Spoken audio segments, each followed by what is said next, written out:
ce temps. Quel est le poids qui gère ce monde? Oh, il me reste combien de vidéos? Il y a la dernière vidéo. Hein, combien? 7 minutes, c'est la dernière vidéo.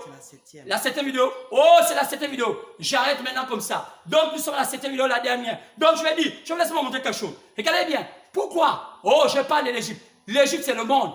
Quoi? Géré par Pharaon. Qui c'est? Là, qui gère le monde? Regardez bien. Regardez bien. Ça, c'est le livre de l'histoire. De secondes. Allez-y lire ça. Vous allez voir la diffusion des idées et des lumières. Ce sont eux qui changent lors de la vie. Et vous allez voir qu'ils ont commencé, ils ont enlevé le pouvoir monarchique pour amener le pouvoir républicain. Vous allez voir là-dedans, ils ont maintenant introduit beaucoup de choses. La science, il y a beaucoup de gens, les Galilées, tous ces hommes, tous ces hommes de Pythagore, ils appellent des hommes de lumière. Ce sont eux qui ont amené la République. La Bible dit que ce sont eux qui ont bâti la terre. Ce sont les enfants de Kish. Oh, c'est dommage. Mais les gens ne comprennent pas. Alors, qu'est-ce que c'est pas ça? C'est lorsqu'on voit les empires. Le monde est fut gelé toujours par des empires.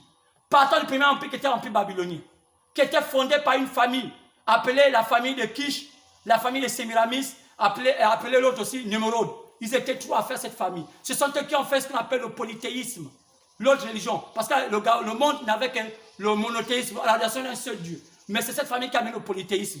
Et c'est le polythéisme qui a dominé sur toute la terre. Et c'est là-bas où on était à la tour de Babel.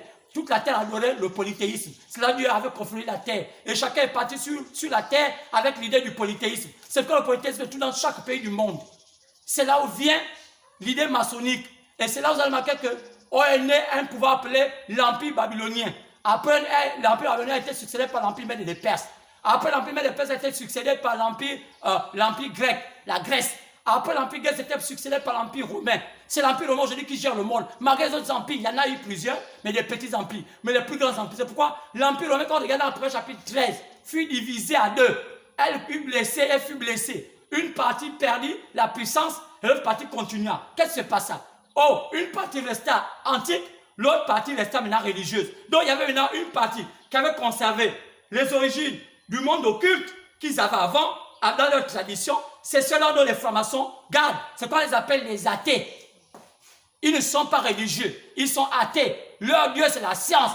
Les francs-maçons, leur Dieu, c'est la science. Ils expérimentent des choses. C'est pourquoi je me dis que lorsqu'on te fait initier, toi-même, tu cherches ton chemin.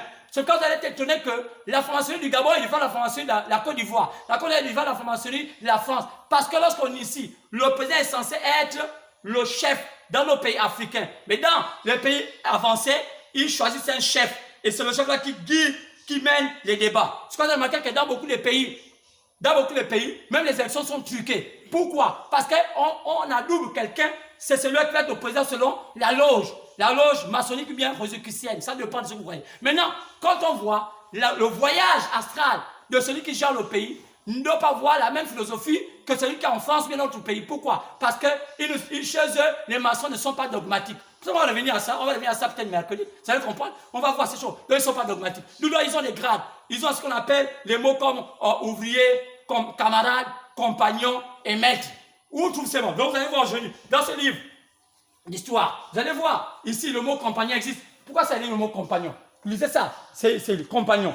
C'était, ça montrer les hommes de lumière, c'était les maçons là. Mais on dit ici lumière. Alors, on continue. Vous allez voir ici. Oh, si on peut arriver là. Un livre maçonnique.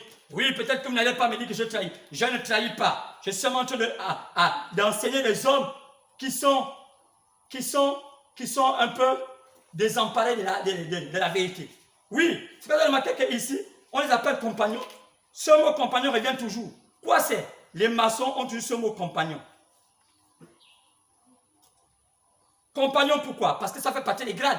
Il y a compagnon, il y a camarade, il y a compagnon, il y a camarade, il y en a beaucoup, officiers. Et oui, et vous allez remarquer que ici, ça c'est une maçonnerie, on parle d'Osiris. Pourquoi on parle d'Osiris? Donc, on voit l'Égypte. Et là-dedans, on parle d'Égypte. Vous allez voir les symboles. Oh, bon, mais je ne vais pas parler de ça. Ok, bon, on laisse. Donc, regardez, donc, les symboles. Et quand on parle des symboles, oh, bien aimé, bon, c'est fini. Bon, je pense que mercredi, on viendra parce qu'on a commencé à déballer certaines choses.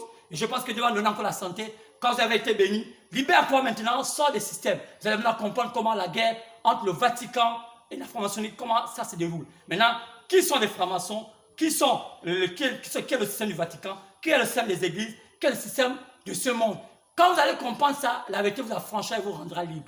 Vous êtes libérés. Vous allez comprendre sur votre chemin.